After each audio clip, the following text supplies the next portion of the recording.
Hello, जय Hind everyone. तो हम कुछ हफ्ते पहले कह सकते हैं कि यूएसए के अंदर जो राष्ट्रपति इलेक्शंस के लिए डिबेट हुई उसमें हमें ये देखने को मिला कि बाइडन की बुरे तरीके से वहाँ पे हार हुई है और बहुत सारे लोगों ने बाइडन को क्रिटिसाइज भी किया।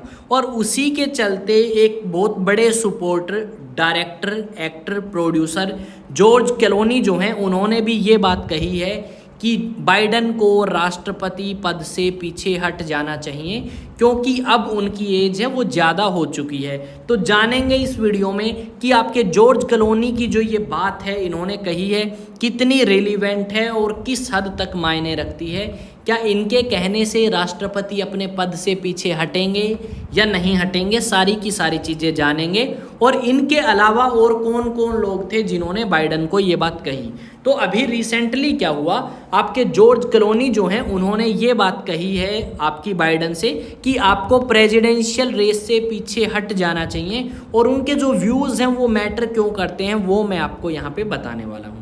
तो आपके जॉर्ज क्लोनी जो हैं वो बहुत बड़े सपोर्टर हैं डेमोक्रेटिक पार्टी के जिससे बिलोंग करते हैं बाइडन। अब इन्होंने क्या कहा है, इन्होंने कहा है कि हम नहीं चाहते कि दोबारा से ट्रम्प जीत के पावर में आए। हम चाहते हैं जिस तरीके से 2020 में डेमोक्रेसी को बचाया था बाइडन ने, उसी तरीके से अब भी डेमोक्रेसी को बचाया जाए ट्रम्प को हरा के।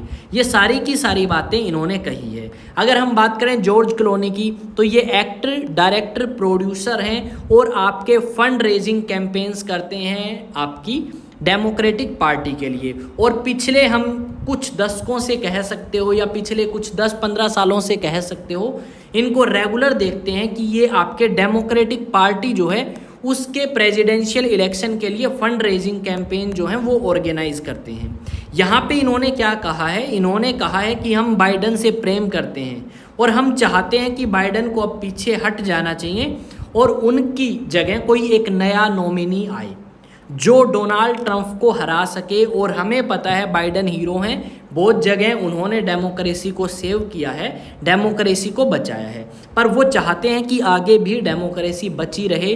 पर बाइडन जो हैं वो हार सकते हैं इलेक्शंस और वो नहीं चाहते इस बात को लेके कि बाइडन आपके इलेक्शंस लड़ें।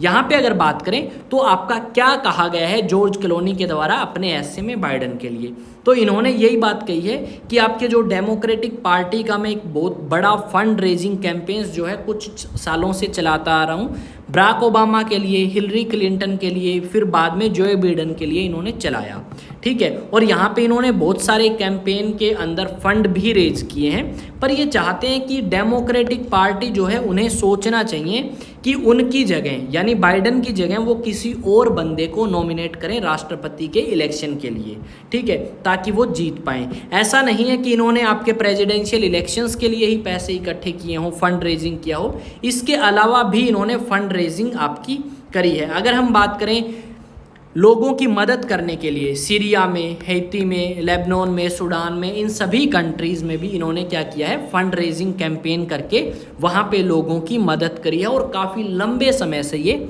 डेमोक्रेटिक पार्टी के एक सपोर्टर रहे हैं। इन्होंने बताया है बराक ओबामा के टाइम पे इन्होंने $15 मिलियन जो हैं वो फंड रेज किए थे डेमोक्रेट्स के लिए। उसके अलावा हिलरी क्लिंटन के टाइम पे भी इन्होंने काफ़ी फंड रेज जो है वो किया था। और इनकी बात जो है, देखो इतनी कंट्रीज़ में अगर इन्होंने मदद करी है तो इनकी बात इन कंट्रीज़ तक भी कहीं ना कहीं पहुंचती होगी। और साथ में लोगों को भी पता है कि बाइडन की जो हेल्थ है वो अच्छी नहीं है, उनको नहीं पता किस तरीके से कब कहाँ पे क्या बोलना चाहिए। और इसी करके ये चाहते हैं कि जो ट्रम्प जैसा व्यक्ति है वो इसे नहीं आने देगा इस बार आगे। वो किस्मत थी 2020 में कि बाइडन जीत गए इलेक्शंस, तो ये चाहते हैं इस बार बाइडन साइड में रहें और इलेक्शंस जो हैं आपके कोई और बंदा लड़े डेमोक्रेटिक पार्टी से। और ये चाहते हैं इसे चेंज किया जाए साथ में, ठीक है। और यही बात इन्होंने कही है कि आपकी जो डेमोक्रेटिक पार्टी है इन्हें भी इस बारे में सोचना चाहिए। इसके अलावा और भी बहुत सारे लीडर्स हैं जिन्होंने ये बात आपकी कही है कि आपके जो बाइडन हैं उन्हें पद छोड़ देना चाहिए और उनकी जगह किसी और बंदे को आना चाहिए। जो नैन्सी पेलोसी हैं जो सीनियर डेमोक्रेटिक लीडर हैं उन्होंने भी यही बात कही है। ठीक है, इसके अलावा अगर आप देखोगे तो और भी बहुत सारे ऐसे बंदे आपको मिलेंगे यूएसए में जो इस चीज़ का विरोध कर रहे हैं कि बाइडन दोबारा से इलेक्शन लड़ें। ठीक है, वो ये नहीं चाहते कि बाइडन इलेक्शन लड़ें, और ये सारी चीज़ें आपकी यहाँ थी क्योंकि उन्हें उम्मीद है बाइडन नहीं हरा पाएंगे ट्रंप को, और ट्रंप इस बार विनर बन के आ सकते हैं। और मुझे जहाँ तक लगता है, मेरा जो अनुमान है वो ये कहता है कि इस बार यूएसए के अंदर ट्रंप की सरकार ही बनेगी, और अगर ट्रंप की सरकार बनती है तो उससे नुकसान सीधा और सीधा किसे होगा? चाइना को। और बहुत सारी कंपनीज होंगी जो चाइना को लीव करके भारत की तरफ शिफ्ट करने का प्रयास करेंगी अगर भारत के अंदर एक अच्छी अपॉर्चुनिटी दी गई तो सरकार के द्वारा। और काफ़ी स्ट्रिक्ट रहते हैं आपके डोनाल्ड ट्रंप इस चीज़ को लेके या चाइना को लेके। तो देखते हैं इस बार क्या होगा क्या नहीं होगा। सारी की सारी चीज़ें आई थिंक चीज़ें आपको समझ आई होंगी। अगर किसी भी प्रकार से कोई भी डाउट है तो आप मुझे पूछ सकते हैं। Social media platforms, Insta handle, Telegram, WhatsApp link आपको मिलेंगे कहाँ पे? आपके चैनल के डिस्क्रिप्शन में। अगर अधिक जानकारी चाहते हैं तो इस नंबर पे भी कांटेक्ट कर सकते हैं, व्हाट्सएप मैसेज।